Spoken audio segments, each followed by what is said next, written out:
Good evening, everyone, and welcome to the Center for the Less Good Idea. We will have two types of introductions.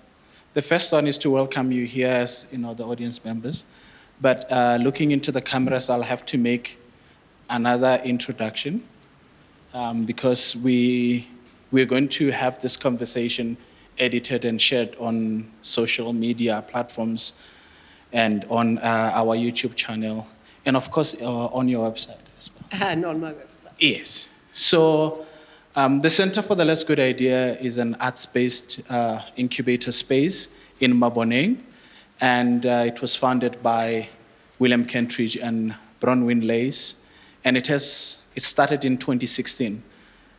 And this year, as we find ourselves in the year of COVID, there were many questions arising around what kind of work can we do when we get an opportunity like this one.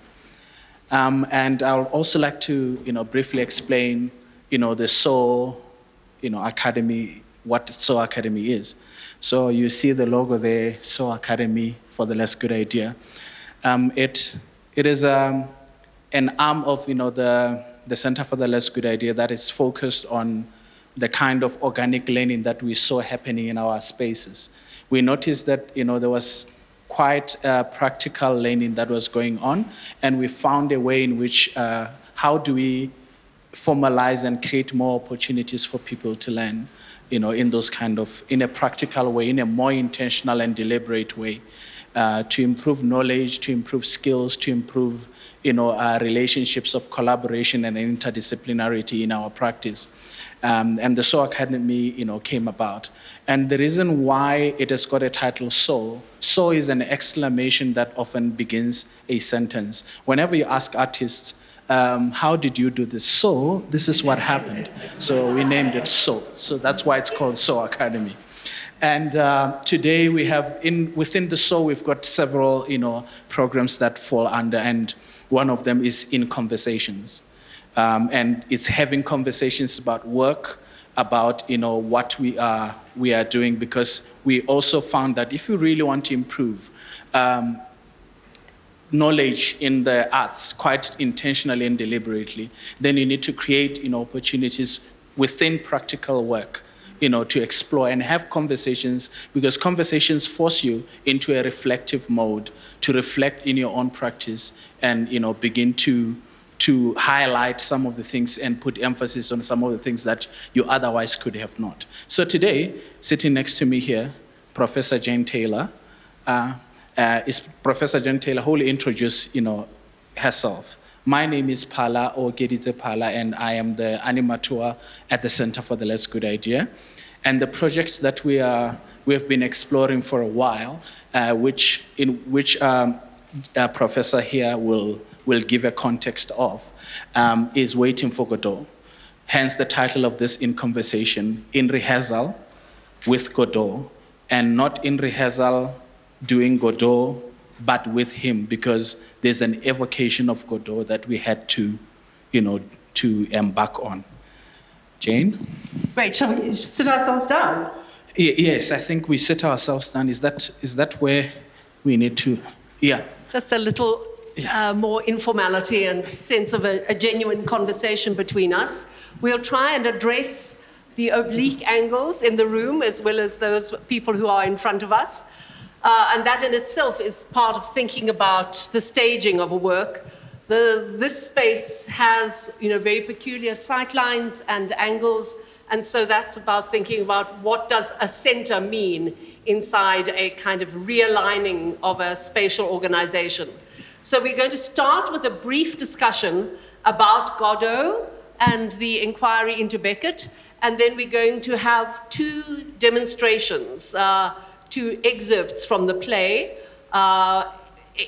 in a way in an exploration of the propositions that we're going to put into the space in the first conversation, and then we'll end up in a conversation with the players, thinking about what it is they've learned in the process of trying to come to terms with what has become one of the most radical and kind of redefining dramatic texts of the 20th century. So I'll start very briefly. I'm at the University of the Western Cape. I'm the director of something called the Laboratory of Kinetic Objects. So I'm interested in the way things move. And Beckett is extraordinary because we always imagine Beckett as profoundly a word engineer on the stage. And part of what's delicious to discover is the anxious relationship in Beckett between words and material beings.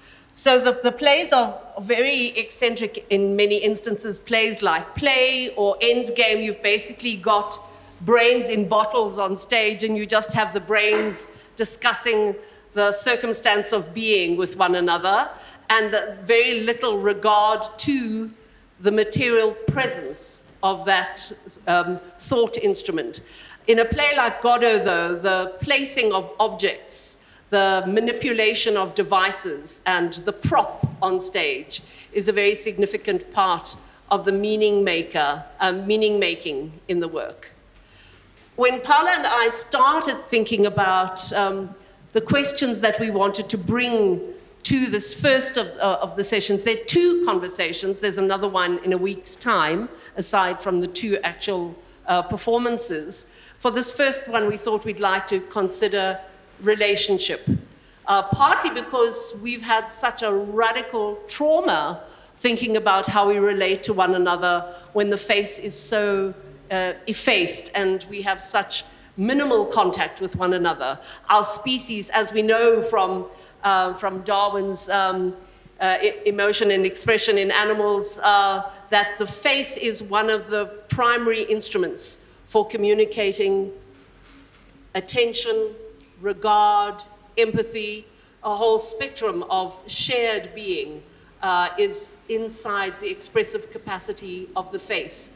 And we find ourselves now trying to communicate with this kind of narrow horizon with people that we're encountering for the first time in a new way for ourselves, for those of us who are wearing masks in this way for the first time.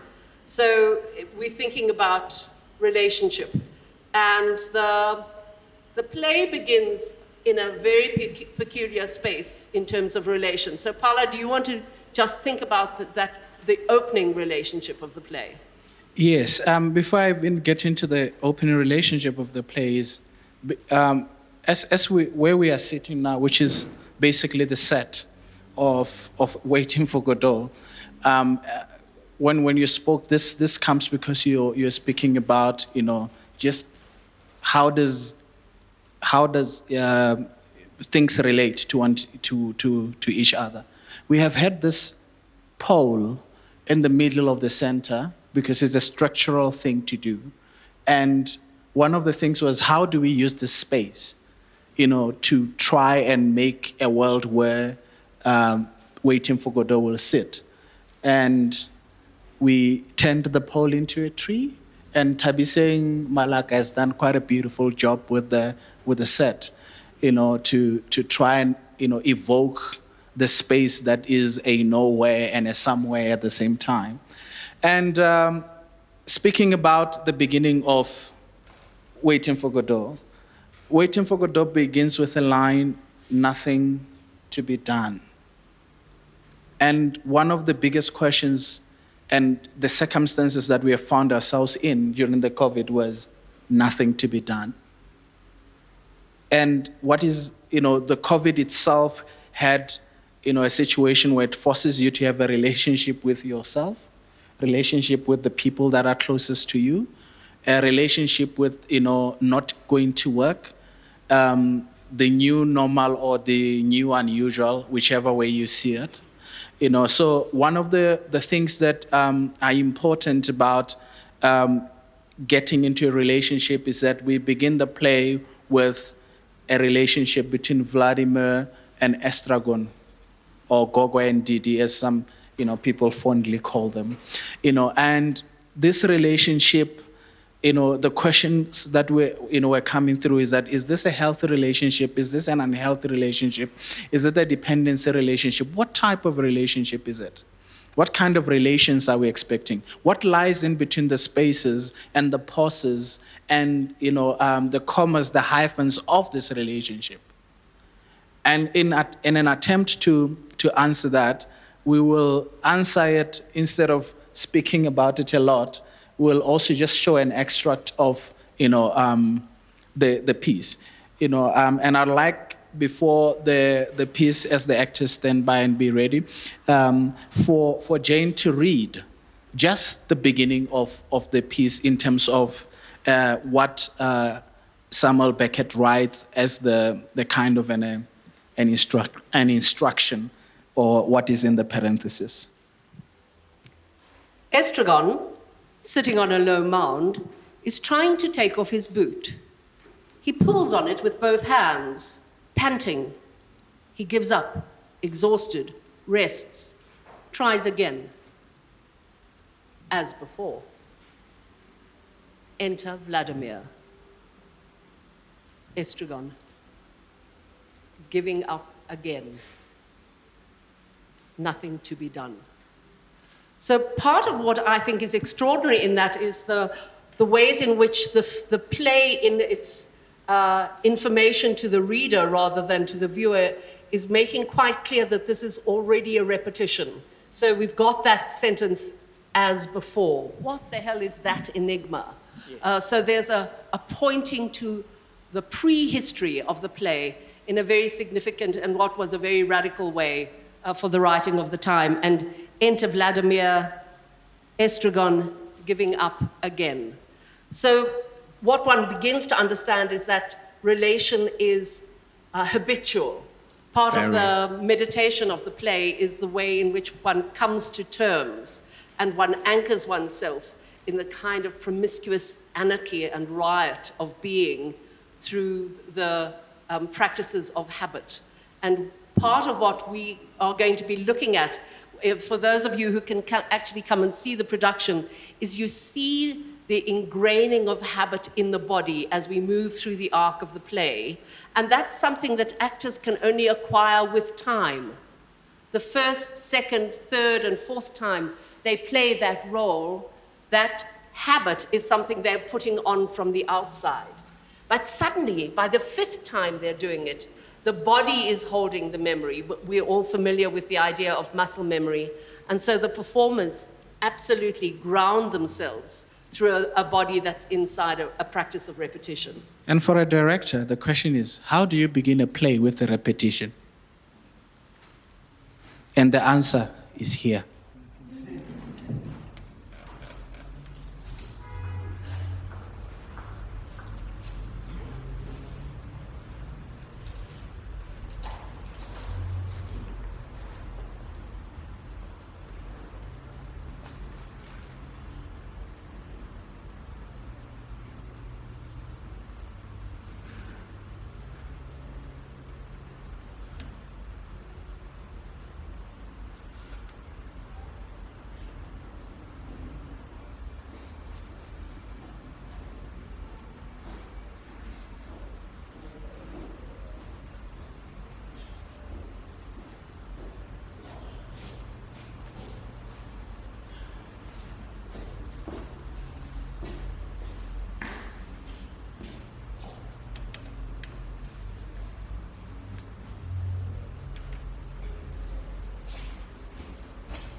Nothing to be done.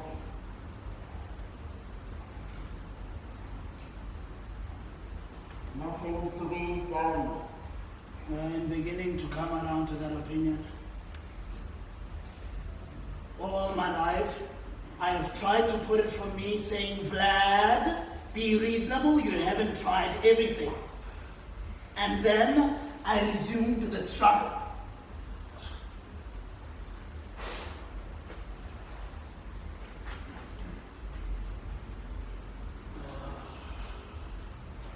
So there you are again. Am I? I'm glad to see you back. First we're gone forever.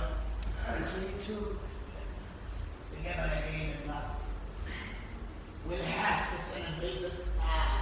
But how? Get up till I embrace you. Not now. Not now. May one inquire where his highness has spent the night. In the ditch. The ditch, where?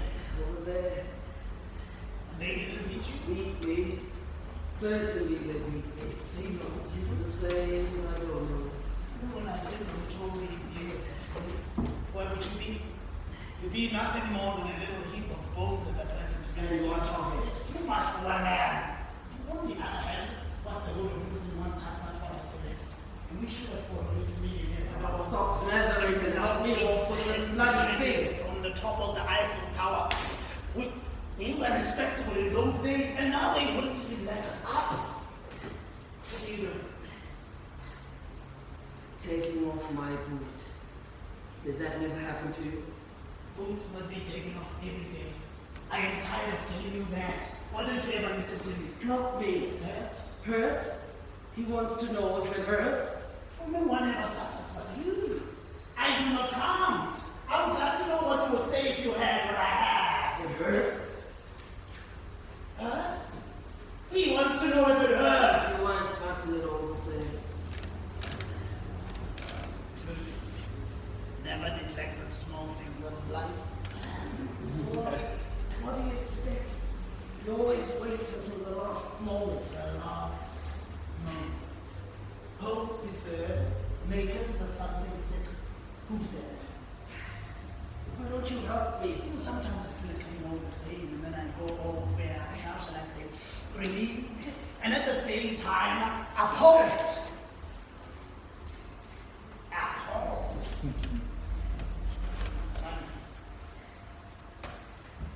Nothing to be done. Well, nothing. Sure. There's nothing to show. Fine, put it on again. I'll air it for a bit.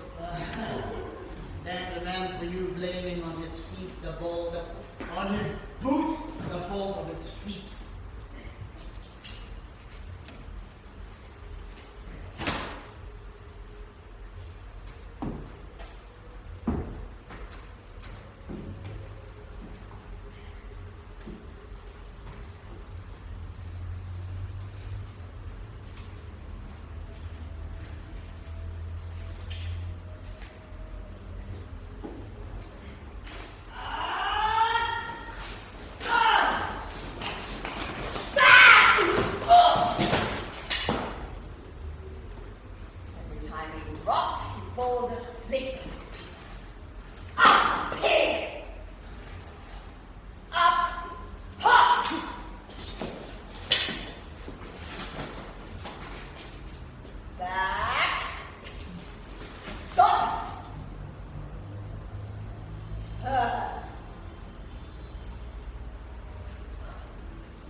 Gentlemen, I'm happy to have met you.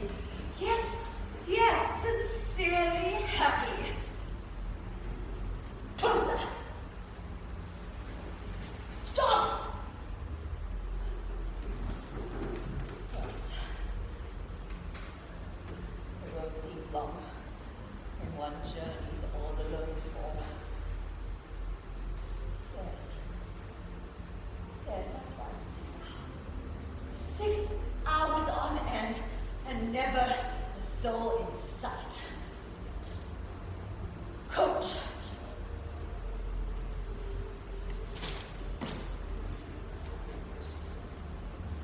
Hold that.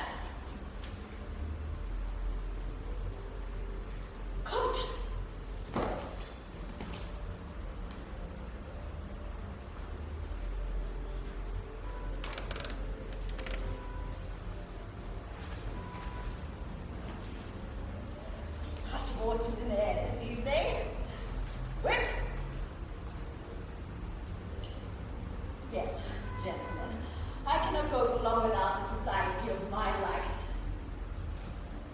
Even when the likeness is an imperfect one. Stool!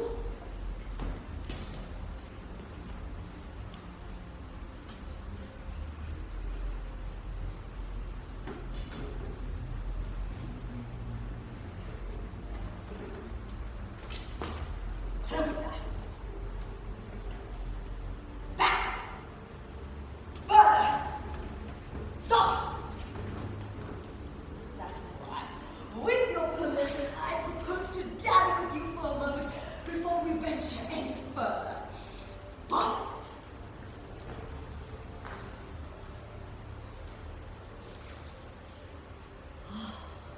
Fresh air stimulates the jaded appetite. Basket.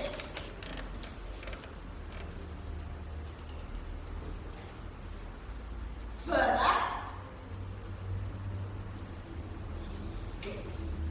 Happy days.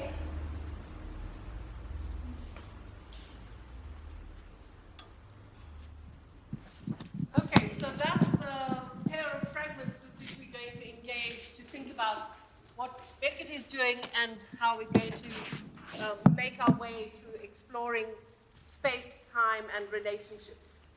And our performance will now join us.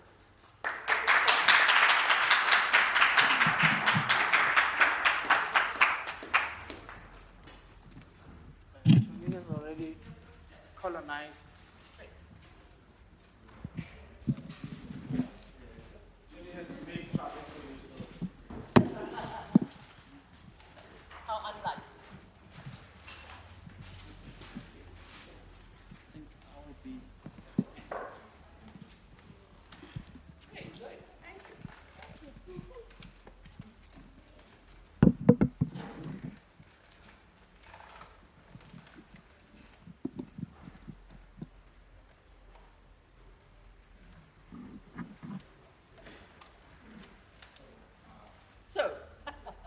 So, okay, let me wait for the water to come. Thank you, Jimmy.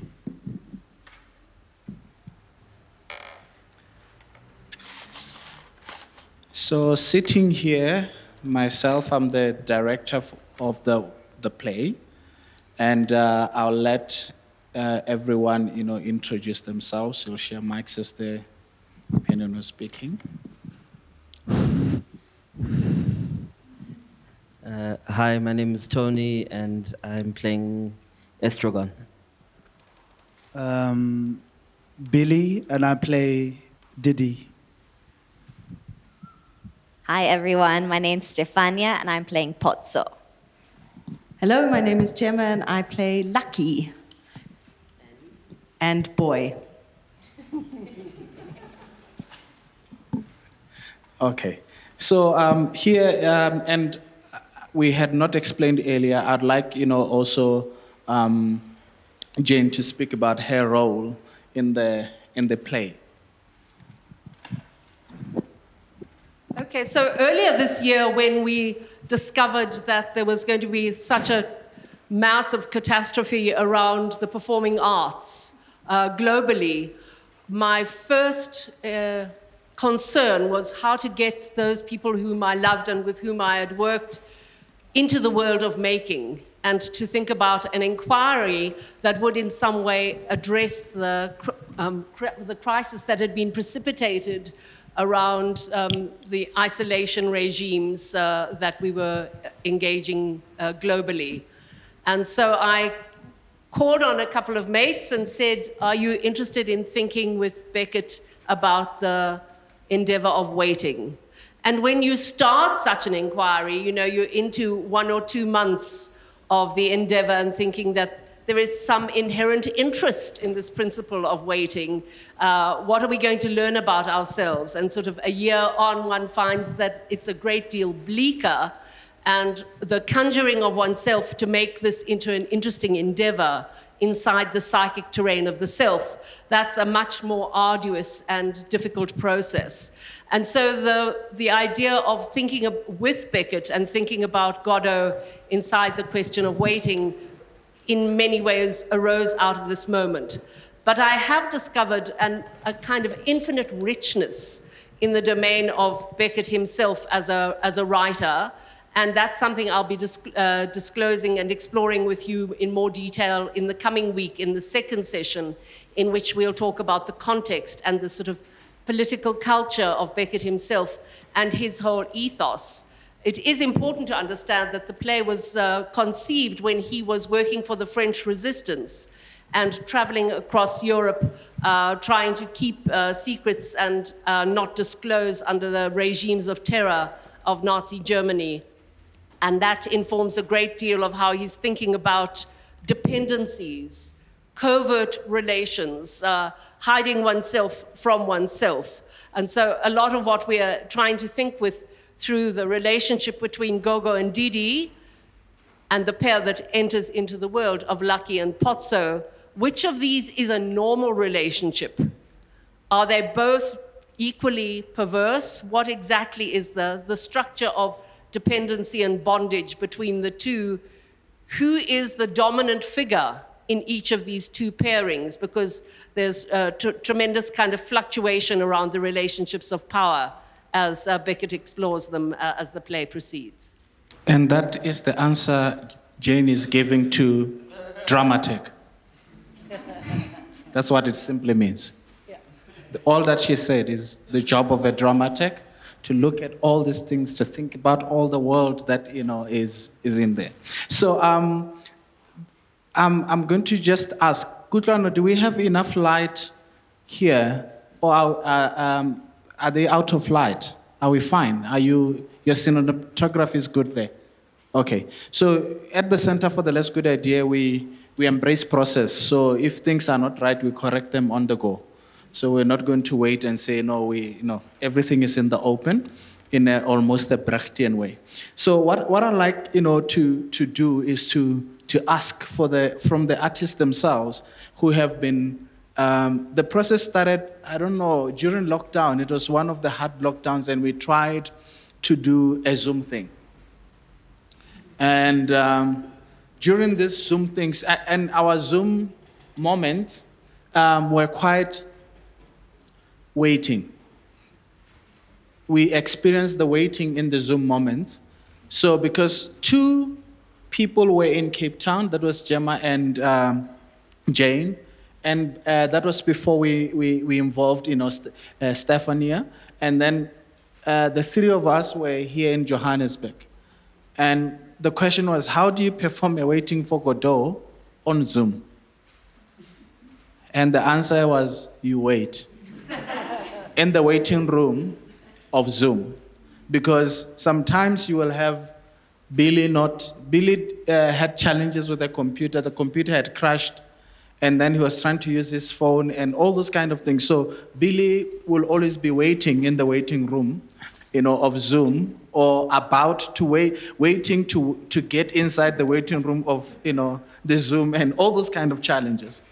And we would spend long hours trying to read, trying to find, and we saw that we had to admit to ourselves that the only way that this production is going to work is if we find, the physical relationship, if we start working, in the physical selves, if we start seeing what the relationships mean in the production. And in that waiting, I remember one of the most frustrating things when I was trying to work with Tony and Billy here in Johannesburg, and we were also in Johannesburg, but, working over Zoom. Billy stays probably, about 7 minutes to 10 minutes from where I am, and the same was for Tony. But we still couldn't meet because of the rules of lockdown and all those kind of things. But the frustration was we'll get into the Zoom and then speak about all this kind of things. And how do we try them? How do we begin to really build this relationship when we are far away from each other? What is to be far? What is to be near? What can be done? What can't be done? And that kind of frustration set, and we said, when we begin the process, let us use this frustration to find, these characters and see where they sit. So, and I'd like to just ask, the actors to speak about their experience of embodying the waiting and waiting for the waiting to do waiting, for Godot. Anybody who's ready? Jemma? Well, I had never read Waiting for Godot before. I have studied drama, but I had never read it. So the first thing I did was read it, and then realized that the way that we make theatre here in South Africa, due to budgetary constraints, is you have so little time to do table work. You do a table read and then you hit the floor. So the waiting, when we didn't know what the production was going to be, we got to do text work, which I found incredibly rewarding. And nothing else was rewarding. Zoom is hell. It's awful. I mean, we're all looking at new modes of performance, but I can't wrap my head around that stuff. But you made several movies. Oh, yes. You made 7 little 1-minute movies. Yes, we did. So Lucky has a speech. He doesn't speak until towards the end of Act 1, and then he has this kind of verbal diarrhea, which when you read it looks like nonsense, but given 3-4 months of text work, you realize that Beckett was putting an incredible amount of information in there about God and man and labor. So Jane and I we broke the speech up into 6 and made 6 short films where we got to really play with form and that kind of thing. Yeah, it was great. Time without extension, who from the heights of divine Pathia. Yes.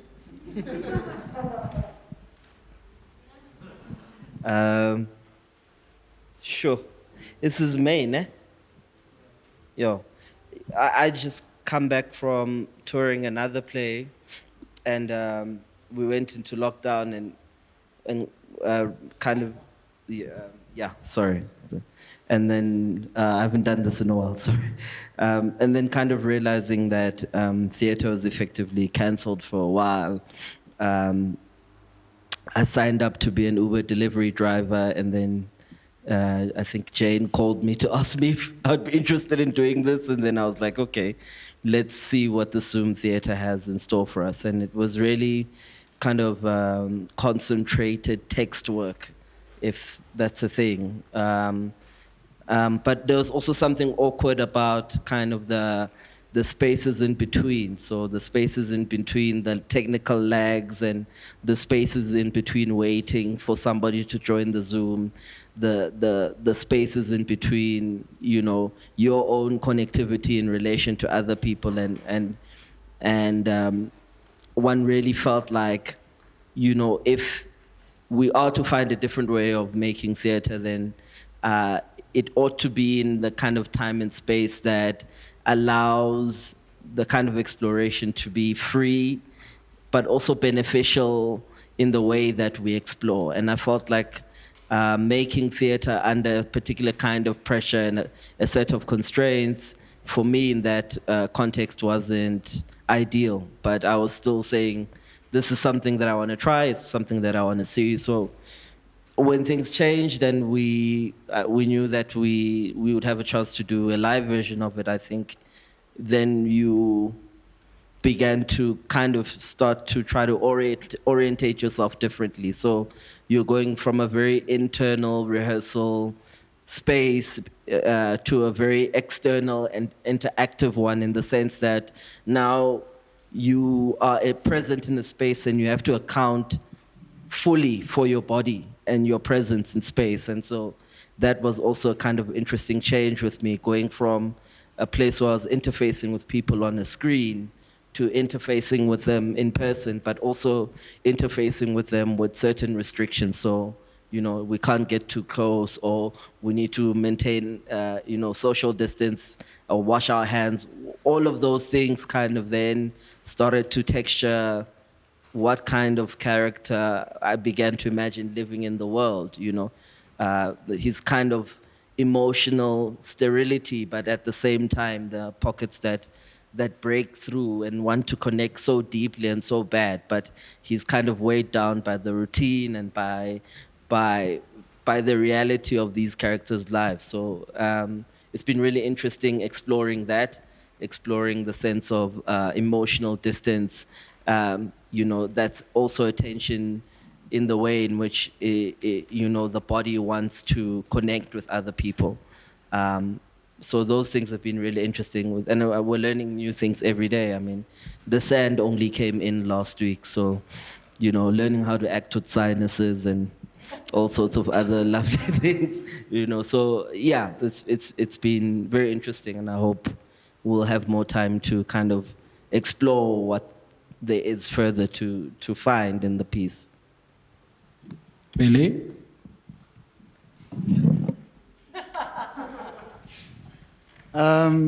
Sure. Yeah, the waiting game was hard, man. So I get a call from Tony, and I was in Hammanskraal, so I had just came back from a tour as well, and I was happy to be home. And now he has a possibility of doing a waiting for Godot, and I got so excited. And in my head, I'm like, yeah, I could do it from home because we don't need to do all of that, and network was a big problem. So when they opened the country a bit for us to cross through provinces, I stole a moment there and came into the city to further wait, Because, you're thinking, no, now we are in the city, things are close by, we can work now. And you realize there's problems with your laptop. So we wait for the next laptop, we get going. And then what started happening for me, I was even telling Jane that the waiting now feels so real. One cannot even differentiate what Gogo's waiting is from Billy's waiting. And that became a lot as well with sicknesses happening around us, whether you're waiting to get sick as well in the midst of this, or for people to heal so that you can actually work, and then to finally having to come to the space and to start working on the floor, and to kill habit. I think that's one of the biggest things that I'm kind of going through as well in learning this character, and things that I know, things that I lean on, and things that Diddy wants to do, and things that Diddy leans on all the time, and that constant dialogue between myself and Diddy, and the differentiation and the similarities. So it's a constant conversation that is going on, and it's been quite exciting as well to finally be all together in the room, to think in close proximity, to kind of see reactions of Lucky close hand, and know what that feels like than to just imagine it, So yeah, it's been really, really, really lovely. Hello, everyone. So I just came off Rocky Horror on the 1st of March, and there was obviously other musicals planned for the rest of the year and corporates, and then everything happened and there was no work whatsoever. So again, you have to learn to adapt. I quickly went onto Zoom. I was like, okay, I'm going to become a fitness instructor. I'm going to teach dance. I'm going to teach fitness. I've got Zoom under control. I know how to share my music. I know how to get my headphones going. I'm good. I'm technically savvy. Internet was going wrong. You're waiting for the internet to connect, waiting for people's internet to connect, waiting for them to, take instruction from you. And then eventually I took up au pairing because all I was doing was waiting for work. I was like, there's got to be something that's going to come out. I took up au pairing. That took up my whole day. And then my week changed because I was teaching early in the mornings. I was au pairing all the way until 3:30, 4 o'clock in the evening. I was still teaching in the evenings. And usually I look so forward to a Monday and a Tuesday to have off because I have a double Saturday or a double Sunday. And then all I was waiting for was my weekend because I had time off.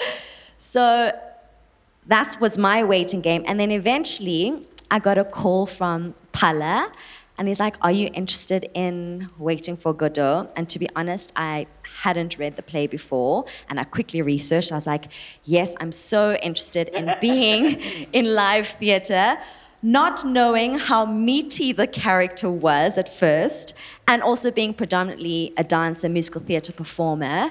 This has been a waiting game for me too, because I've so badly wanted to experience just the acting side of one of my skills, which has been really great. And being in this space with these people has been one of the best learning curves I've ever experienced as a performer. And I've learned so many techniques from Jane and Phala, and also just from my fellow colleagues. So yeah, I suppose Potso is very different to who I am as well. So he's very in control, arrogant, selfish, always authority, where I'm very much accommodating, making sure everybody else is okay, putting everybody else first, happy-go-lucky, going with the flow.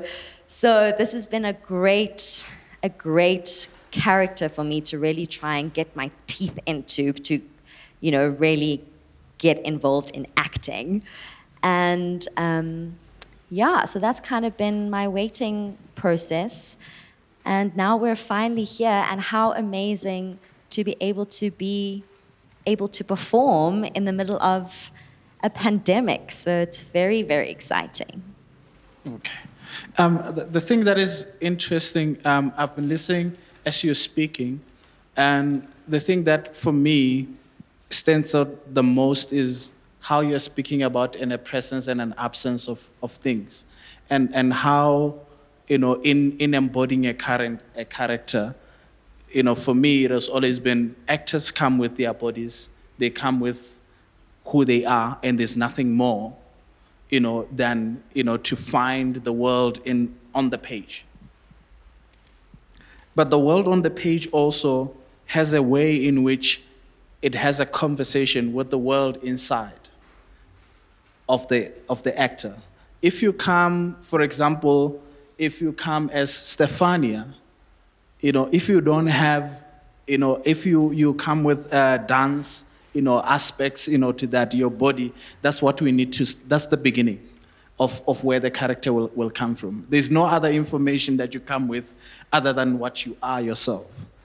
And one of the things that we have been doing with, Waiting for Godot is also, what is it to have, characters that are written for white males to be performed by, 2 white females and 2 black men? What is the challenge? How does one interpret that?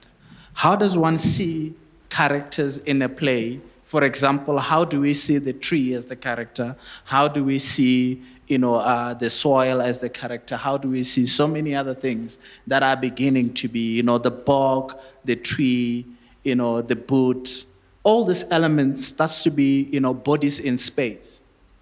And how do all these bodies in space relate to each other?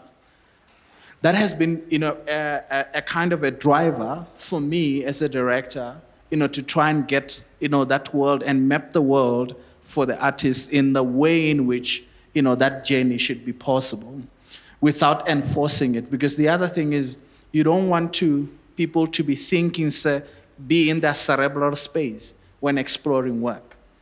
And it works, and the same applies for dramaturgy. You don't want people to be thinking about the world rather than embodying the world. And now it is a journey of embodiment starts with freedom. And one of the things that I agreed with my actors, which they hated me for at some point, was that I never block plays. I map plays. At some point, Tony's like, when are we going to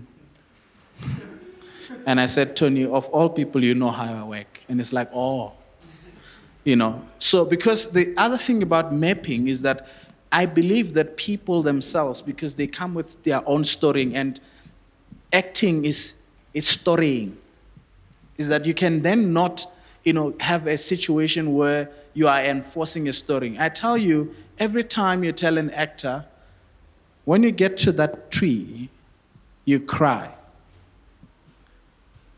Because it is an instruction, they will get to that tree and tears won't come. They will defy you. When you say to them, between, these lines, find the meaning, find the sadness, find what it means to you, is a different kind of a world altogether. And that's the kind of principle of embodying, that has been there.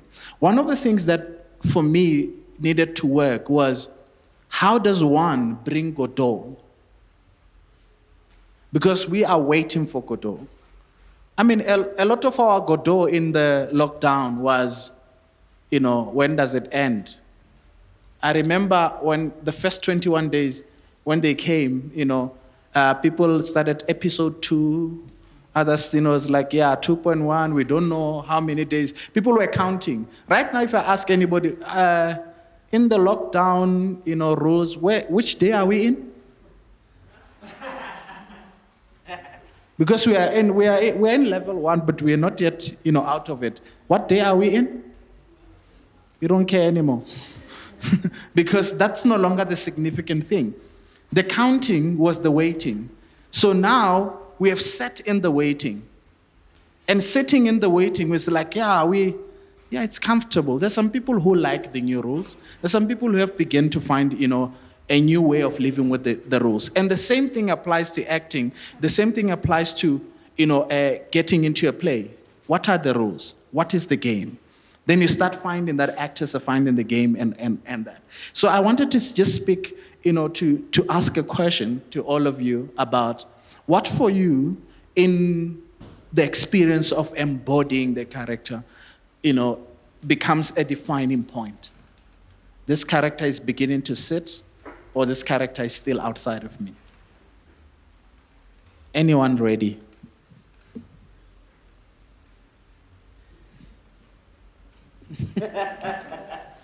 It's not just one thing. I think it's a combination of things. But what I feel for me is becoming more and more kind of refined in the way in which I think about character is that there must always be a sense of exploration, a sense of questioning, and even if the answers aren't coming, even if what you're being met with is constant frustration and more questions, those beget more questions. And sometimes I'll get into very heated kind of questioning sessions with Phala that might come across as like a belligerent actor who does not do anything. But it's the asking those questions is important for me because I'm here in the space trying to understand and to find things. And one of the two ways that it manifests itself is through games. So I play a lot of games. I think my fellow cast members will attest that I'm always trying to find a game in whatever we're doing. And the game then between me and Phala is for Phala to say, you're not allowed to play that game, or that game is okay to play. But really kind of the defining moments for me is when the game finds a way of moving from just an act that sits outside of the space to being a game that enables the world and your placement in the world to move forward in a particular way. And I think that's the key for me. And then, you're like you keep searching. And if you don't keep searching, then you won't find anything. So I've really kind of embraced searching. I mean, the first day that the sand came in, I walked out of here like, basically with a different complexion because I just kind of dived into because I wanted to see, is this guy a sand guy or is he, so you'll find like bits and pieces of me everywhere here, because that sense of play is important for me, and from that play is when it is that we can start to find things that make sense in the exploration of the world, but your exploration in relation to the other characters in the world. Yeah. For me, the thing that has been interesting has been embodying, literally just body. I mean, Kenzuko Phala asking, you know, does it work, you know? Is it right, you know? And to kind of also connect the body and the voice, you know? Because sometimes in playing, I can hear them as two different things, you know? I hear the voice there and I see the body there, and there I am going, ish, you know? How do we connect these two? And that constant quest, I find it within the lines as well, in terms of what this guy is doing in the space, in his wandering, in his continuous wonderment, that creates that synchronicity between voice and body. And it's still a constant search, man. Like, it's so weird, you know? it's not rested, and I think that's what I think Diddy is at, you know? He's not rested, you know, and using that as a tool to actually then get into the world of Diddy. Yeah. For me, what was the most helpful was actually having some one-on-one time with Phala. It was like, find your walk first. When you find your walk, what does that do to your body? When you're in that position or in that way of walking, how does that affect your head? When your head's in this position, how does that affect your voice? So once I had those moments with Phala, I was able to try and find my voice, try and find my walk. Why do I walk like this? Because I have an old war wound. And from that, slowly but surely, I could try and find the way that Potso is. And that I took home and I would work on. I would try different ways of working with my voice, different ways of saying different lines. And that's what helped me the most in finding my character. Also trusting in the fact that there is freedom. I'm so used to, on count 8, you will stand here with your leg forward with a smile and wave. I'm so used to having such direction, and having the guidance of Jane and Phala and everybody else has really helped me kind of relax a little bit, and it's okay to explore and experiment, and in that, that worked, or I'm starting to scratch my chin a little bit, maybe I should keep that. So that's how I've slowly been able to develop my character, and it's still in development. I can't say that he's fully there, and there's always new things. As we carry on acting, we find, we've said this slightly different, so I'm reacting in this way. Why am I reacting? So there's always exploration, and we're always adding onto that character development. So yeah, that's been my experience. I don't think of myself as a physical performer. I'm more of a stand still and talk performer. So, it's nice to get into physicality through a very large physicality, actually, and clowning and Buster Keaton, and then find that you can find truth in those massive movements, and pathos in the sort of ridiculous. I want to talk just a little bit about observing the two pairs in the production. And the one pair is Lucky and Potso, who are literally tied to one another. And in standard productions, this feels you know, very overtly like a metaphor of what's happening in the relationship between Didi and Gogo. But part of what's been so generative in this production is watching the kind of pushing and pulling that's going on between the two of them in the kind of mutual loathing and mutual dependency in the relation between them. At one stage, you know, Gogo says, "Don't touch me, don't come close to me, don't leave me."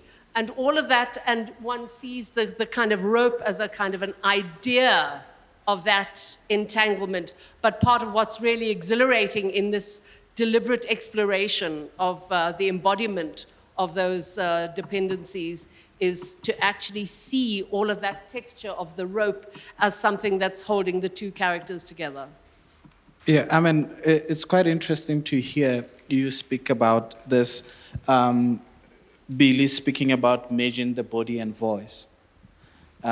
Tony is speaking about the games through questions, finding in immersing one in the world, and listening to you, Stefania, talking about, the step-by-step character, the body as the beginning, the freedom and the layering, and the physicality, the busticating and the pathos as a beginning. Because all of these things are things, and it's to say there isn't one answer, to a way in which, somebody gets into a character. There are many ways, but all of them come from one thing, is that there's a world that is put for you, and that world is the text of the play. In the text of the play, sometimes you need to go a little bit back to find the artex of the play, where it began, the world that makes, the play before the play comes. It's understanding where Beckett was, before writing the play, what he was reflecting upon, coming from the age of war at that particular point in time. What does it mean? What does it mean to do this, play after or during or in the midst of a war with COVID? How does that apply? And the other thing would be, in all this, for me, there was one premise, was the tree. I always came back to the tree and I said, what lies in the tree? What is the kind of a connection to humanity? Why this single tree? Why is this tree dead at the beginning? Trees give us, oxygen. We give them carbon dioxide. There's a symbiosis of life that is represented in the metaphor. And what is to evoke this metaphor between the actors? And one of the things that I say to the actors is that in the first act, for me, you see that, the tree is estrogen. The tree without the leaves is estrogen. The tree without the leaves is lucky. Phozo is in Act 1, but as the tree, and sees herself or himself as the tree in Act 2 when there's a few leaves. So in Phozo is the opposite, is that when Phozo arrives in Act 1, he is the tree that has got leaves, and then in Act 2 is the tree without leaves when the tree itself has got leaves. And then you start seeing the dependency on Lucky. When Lucky now in Act 2, has got leaves in the sense of, now this person really needs me. Phozo is blind. So that kind of, for me, has been the kind of a genesis of how then one does, treat the tree. And in order for you to know how we treat the tree, you need to watch the production. Because there's a treatment of the tree. And one thing that I like to mention is that I know a lot of people have always taken, Samuel Beckett as, the way the approach to Samuel Beckett has always been about, that the plays that he does, don't touch them, don't try and explore. One of the things that we discussed quite extensively with Jane was about what is to find a freedom in a foreign language. And the reason why the foreign language there is because Beckett wrote in, he was, until he wrote in French, he had not had, the kind of satisfaction as a writer. So what does it mean for a text to sit in the body of an actor as a foreign body? What does it mean for actors to cross borders into getting into a character and getting out of character? Because we always go home from Hammanskraal to Johannesburg and back to Hammanskraal or wherever you are if you are in Tembisa. So those were some of the things that, for me, were sitting with me. The last question that I have with you, as the actors and the dramaturg of the piece, Jane, is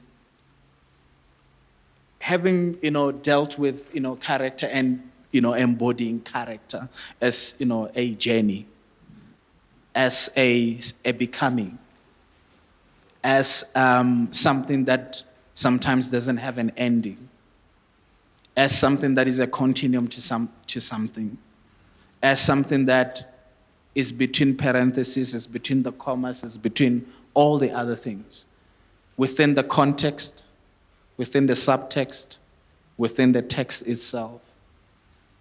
What has been your experience? And this has got nothing to do with, trying to be technical about things, but what is the journey? What is the experience for you in sitting in rehearsal with Godot? What? Exactly. What has been your experience in sitting in rehearsal with Godot? That's exactly it. What? That's what it is. It's what? It's not a friendly text. It's not all the bag of tricks that you have, all the things that you think will work, they don't work. And it's about the text beating you down to a place where you accept that, yes, Beckett wrote this thing and I have no idea what it's about. And then I think from that place, something else starts to happen, because we were reading on Zoom for how long? Almost 3-4 months.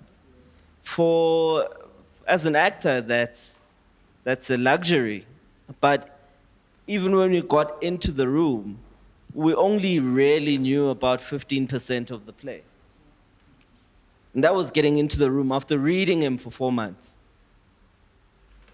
And you think, okay, when will these lines? Okay, it's not quite, So we have a drill sergeants between Jane and Dimakatso. When we're performing, word perfect and precise, and you say something a particular way and you miss a word and you just hear the word coming from the dark auditorium. Godot. And you're like, yeah, okay. So it's for me, there's been something interesting in that struggle, but also sitting in a room of other people who share the same struggle, and finding moments to fight together, finding moments to support each other when the text isn't quite. For a long time, Steph arrived, as the last person on the team, and she was the first person off book. And Billy and I were still on our scripts, and Steph was like there. She was like around the corner there. We're like, okay. Billy and I looking at each other, I'm like, page by page, page by page. So, it's the text is demanding, and it asks of you all the time. But if you back down and allow it to dominate you to a place where you can't find your own voice in it, then this is not the play that you do. Leave it alone. There's many other plays. And so for me, so now, like, kind of coming completely off book last week, and kind of now wriggling, and so now there's a new freedom in that I know the lines. I know them. You might mess up a word, but I know the lines, and so that's the new journey now, to embrace that freedom of being freed from the page, because now you are no longer a prisoner inside the page. You are now a prisoner inside the space, and the next journey is to find what that means there. Anybody? So for me, my journey, I have felt like I am a 1-year-old learning to walk again. But it's been an amazing journey, because being in a straight play, it's been a very long time since I've been in a straight play, so I feel like I've had to dust off everything I've learned again in college, and it's been quite, when you think that you understand a certain section of the text, and then Phala and Jane are like, actually, have you thought about it this way? I'm like, oh, yes, I have thought about it this way. Or you think you've done all the research you possibly can to, support the character, and then you realize there is no enough amount of information to support what Beckett has been writing. So every day as we come into rehearsals, I'm still learning more, I'm still discovering more. So this whole process has been very rewarding, and there have been many days where I've walked into this room very anxious, and my heart fluttering, literally my heart goes pitter-pat. But I hope that I will definitely walk away with new skills and new techniques that I can add to other work, other straight plays. And what a play to start off with, Waiting for Godot. So why not, if you want to swim, throw yourself in the deep end, everyone, because I promise you, you won't sink. If you're really determined to swim, then you will swim, I promise.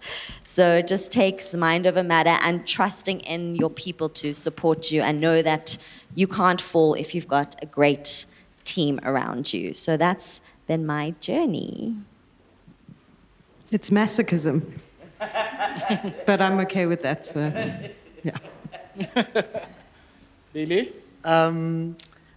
It's been a learning space, yeah, and I'm enjoying it, and I can't wait to really crack it fully, And I think that will be exciting when I finally get there.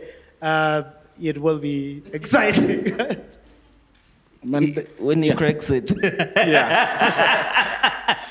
I mean, the interesting thing about, Over Beck, writes about Beckett and says, there's somebody who has, been with Beckett and says, Beckett spoke of writing the voices he had in his head. And the question, that, as Billy was speaking about the body and the voice, was that even when you hear the voices in the head, is that the voices in the head are not just in the head. They are in your body. They are in your world. They are in your environment. They are in your space. They occupy you. They become part of your sense memory. They become part of, the oxygen or the carbon dioxide or whatever poison or fruit that is there in your life. And evoking a Godot in this, and evoking a Beckett, and being in rehearsal with Beckett, is basically knowing that the lines came from a human being as yourself. Is that this was a mind that was just catching ideas and putting them on a page, despite how illogical they might be, they are written from logic. Despite how heavy and hard they might sound, they are written from a sound mind. One of the discoveries about Beckett for me has been, how does one begin to write a play, about trying to do something about, and then your first line is, nothing can be done. So a lot of, for me was that my direct interpretation of the line, nothing can be done, is that even something called nothing has to be done. That nothing is a doing in itself. When you break the word, nothing is no thing. No thing can be done. And for me, rehearsal, like, fellow actors and, compatriots have said, comes from that word. You hear that, you see that word, rehearsal. It has got almost 3 words. I say almost because it says re, which means, a repetition. Hear, to listen, to hear something again. And there's only one L, that's short. So an actor must re-hear all. And when you re-hear something, it means you need to listen to yourself, to the body, to the text. I remember giving an instruction, and I said, are you listening? Are you listening to each other? Listen. Because for me, is that the only way in which you get a character is when we listen to the character. When you start listening to each other, listening to the world that you are, evoking, rather than thinking that this world will come to you. You come to the world. It is a becoming. So on that note, I have got about 5 minutes. I'll do ask if there's any questions. I'll allow us to go not more than 10 minutes of questions, and then we can close this off. Any questions? If there are no questions, the better. I don't want many difficult questions, I'm afraid. Anyone? None going? Oh, there's somebody's too.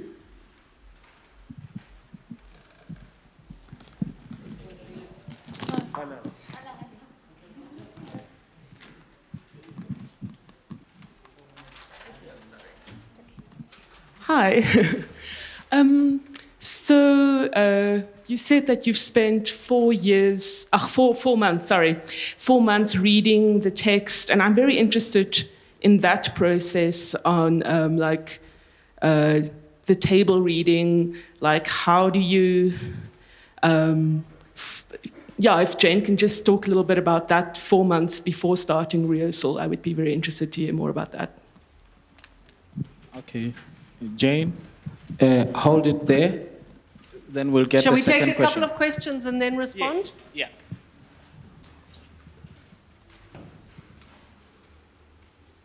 Yes. I really forgot the names of the characters. I think the second two characters that came in.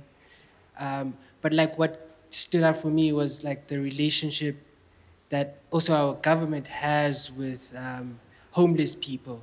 And even during the whole COVID-19 situation, there was a time when the government was really interested in how we house homeless people and give them food. And then eventually, they started going back to the streets. And I think the professor said something interesting about how she said something about the isolation regime. And it definitely felt like our government really was not really interested in people being sick, but it was a strategy to get funding and to just put control on people. And then the other question that I have is to the director. I know that it's a conversation about the rehearsal, being in rehearsal with Godot, but I don't know if you've considered the audience in the maybe making of the work and the staging of the work, if maybe it's not too intellectual and it kind of isolates people. And I know that you may. I was listening to you speaking, and you spoke from a perspective of a dramaturg. I'm just interested in what about maybe the layman on the streets, who might want to watch the work and how they relate to the work. The layman? Yeah, just the layman walking on the streets, like a para or. Oh no! I just wanted to check. Oh, okay. No, I hear you. All right. Okay, so let's think first of all about the reading process. And it is very striking, Phala's observations about Beckett having written this first in French.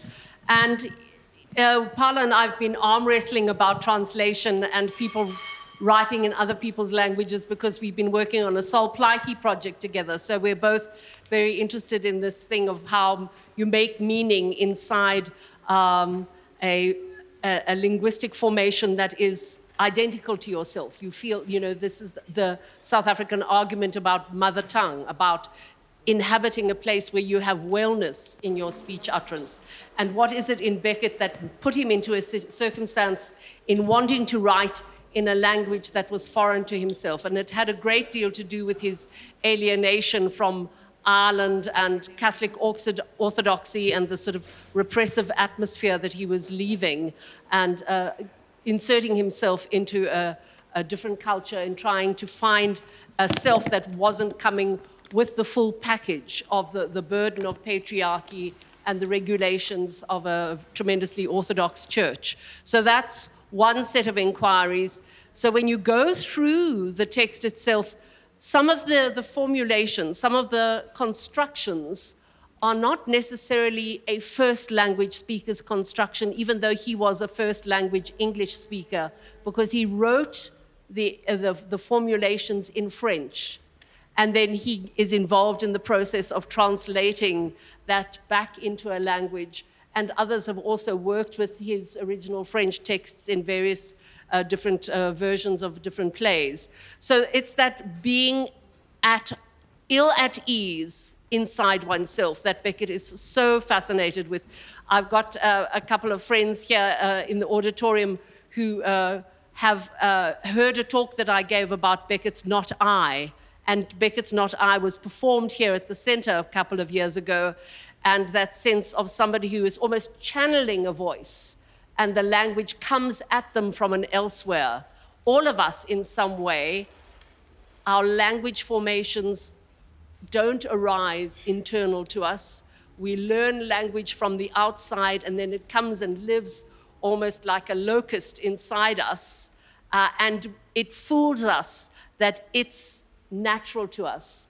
But language is something that's acquired from the outside through the transactions that are happening around us. So that's a very complex process, and we'll discuss that a little bit in the second session around Beckett, for those of you who can join us next week, in which I talk about Beckett's own political history. So when you're looking at those linguistic formations, you're seeing odd ways of saying things. Beckett is constantly interested in slightly defamiliarizing you inside familiar forms. So if you ask a question, the verb is not in quite the right place because it comes from a kind of European linguistic tradition and that sort of thing. So it's that being ill at ease even in your home language. That's something that's tremendously interesting to Beckett, and he's really trying to make us feel the disquiet of how we are compelled to function as social beings by rules and regulations that are imposed on us. So that's part of what we spent in those 4 or 5 months, was disentangling those strange linguistic formulations, which the first time it's spoken in the speech, it's in one form, and 5 lines later, it comes back in the other form, and the actor is saying to himself, is this the first or the second time I'm saying this? Which way round are these words supposed to work? So you're constantly agitated as a performer because you're in that kind of looping of a language which is holding you and abusing you at the same time. And that's, kind of thrilling, as, Jemma articulates, that's the place of the masochist, and Beckett really does exploit that in the performers. So there's a difference between it masquerades itself as something intellectual, but it's actually unfamiliar, and it's even unfamiliar to those that are speaking it. And so a big thing that I've tried to do is to undermine it all the time. And that's been the way for me of finding my own voice within something that seems so unfamiliar, to almost a point where it alienates. And I think that was the point. And unfortunately, that is the nature of the text. And that is the nature of the inquiry. So that becomes a challenge that we take on, and it won't be for everyone. But you also understand that not every play is for everyone. So the specificity of this is sitting in the unfamiliar and how that feels. But also recognizing familiar people within the unfamiliar. In rehearsal with the Godot is in rehearsal with foreign wood, with alienation. An invitation of Godot into the space is an invitation of that foreign wood, that border crossing. You were asking me if I was thinking about, the staging and all that. I mean, for me, in any production that I've directed, the space has always challenged me, and I challenged it back. That has always been. I mean, putting sand here means later on these floors will be scratched and other things. Turning this pole into a big tree is another way of, finding a way. And I know that there's some people who will be sitting there and not actually seeing. But in the world of, not in the world of the play, but in the world of Didi and Gogo, they are not seen. They are just living their life. So if you want to see them, then you must make the effort. Not them make the effort to be seen. They don't want to be seen. They don't care about being seen. So Didi and Gogo don't wake up to be seen. Pozo and Lucky, they are on their everyday journey. So the question of seeing, like right now we are socially distanced. Do we like to be? No. Not necessarily so. But it's the condition that is there. So you're speaking about access, layman. You know, there's a line in Godot that says, are you highwaymen? It's like, highwaymen. So the question of access for me has always been interesting when it comes to the politics of the country and the politics of theater. For example, anybody, this is my belief, that if you want something and you really want it, you'll find it. If you don't want it, but you seem like you want it, you'll talk about it. And there's some people who, about access, like for example, I've had so many people, I laughed, there's one guy who worked at the center, we never return anyone. We extend invitations, and the way in which we do it, sometimes we look at things as like, who need this the most? We extend an invitation.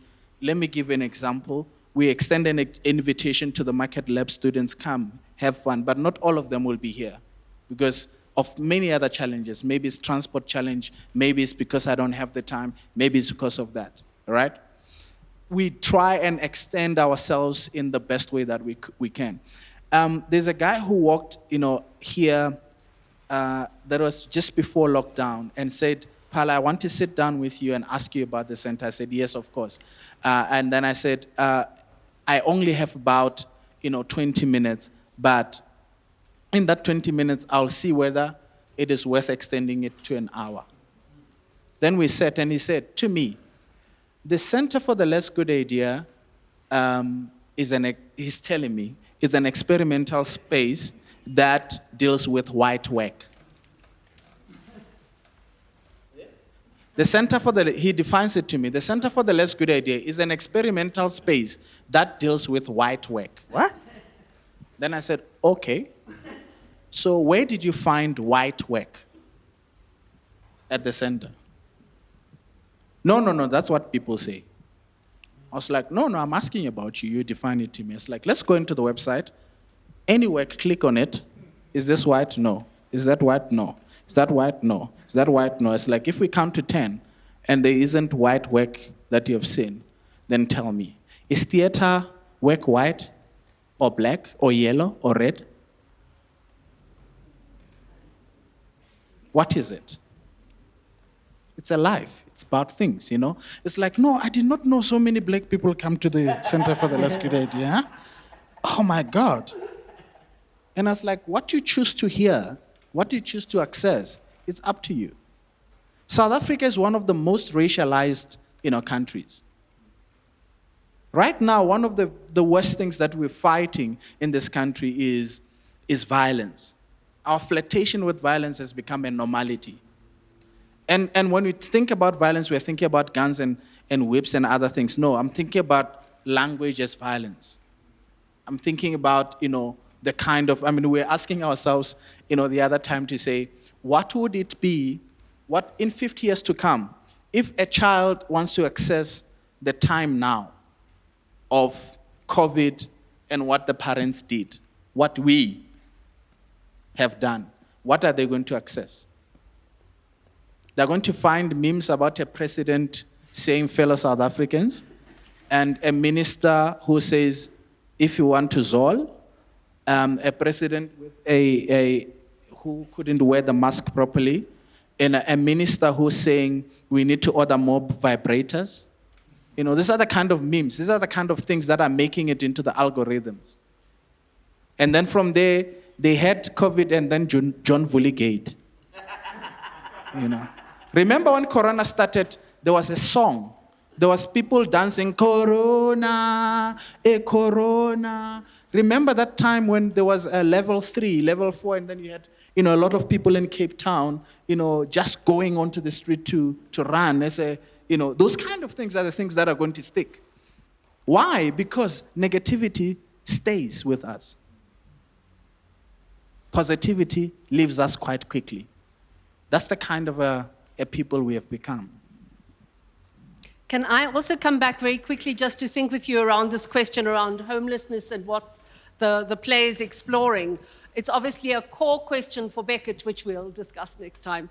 But what I do want to draw attention to in exploring these characters, one of the big questions for us is, who is really most destitute? Because when Lucky arrives with a rope around his neck, Lucky seems to be the person who is carrying the burden of the most blighted of the characters on the stage, and the relationship with Potso is so overtly abusive. But Gogo and Didi themselves are both homeless. And so there's a very curious kind of masochism and sadism between them, because Gogo and Didi think that they can get something out of the relationship with Lucky because they feel themselves yet more excluded. There's a very grim and brilliant sequence where Gogo is trying to get the bones away from Potso, who's been eating the bones, and Potso points out, oh, the bones should go to the carrier. So there's something inside the relationship of the paid one, the one who is in a relationship of servitude, who has access to something. And Didi and Gogo have access to their autonomy. So part of what one admires in the relationships that they forge on stage is their bonds of freedom. Whereas Lucky's circumstance is one of a literal bondage. But it's very, very complex to try and think through, is it better to be enslaved inside a relation of capital exploitation? And that's the dispute that labor goes on and on about inside this country. Is a minimum wage better than no wage? Do you want people to be captive to a degrading relationship of work, or do you want people to have autonomy and agency in which there is no labor? So that's, all that incredible complexity of that's part of what Beckett himself is thinking about in the play. And that was also part of the text work that we did in the first months. And that's the speech, the kind of answers that you find when Lucky starts to speak. Yeah. Those kind of things. I mean, speaking about isolate, and, the word itself has got 3 words. I-so-late. So thank you for coming, and it was fun having you, and thank you so much.